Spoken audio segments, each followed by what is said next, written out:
My name is Jason Cayea. I grew up a Catholic. I went to Catholic school. I got in trouble in the military, and I was sent to prison for 18 months. I got to a point in my life where I was like, you know what? I'm either going to kill myself, or God, you're going to have to show me the truth of who you are, because I can't live like this anymore. I said, if you're Muslim, I'll be a Muslim. If you're a mouse on the ground, I'll worship you. Sure enough, as soon as I had prayed that in that cell, days later, boom, this one came talking about Jesus. Boom, this one. And it was always Jesus, Jesus, Jesus. I'm like, what the heck?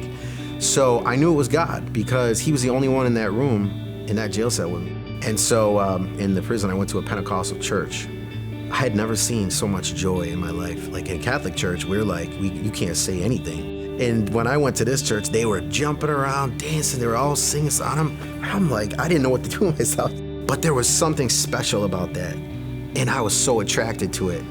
So 3 weeks later, I was in my jail cell, and I was crying and crying and crying. And I think at that time, I realized my family was my God, because it was really hard for me to leave Catholicism to come to this Pentecostal movement that I was looking at. But I knew that God had showed me that this was the way.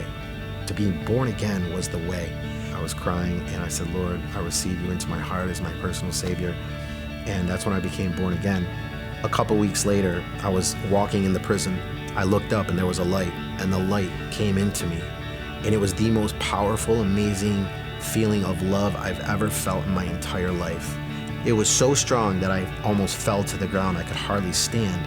And I kept thinking to myself at that moment, if someone had a gun to my head and they shot me, I would tell them, I love you. That's how strong this love was. That from that moment on, everything just changed. And I went through my ups and downs, but I had never been more free in my life than when I went to prison. I had to go to prison to be set free. And that's why no one could ever tell me that there's a different way or a different truth. No. God showed me himself. So now I know that I know that I know that he is, Jesus is Lord.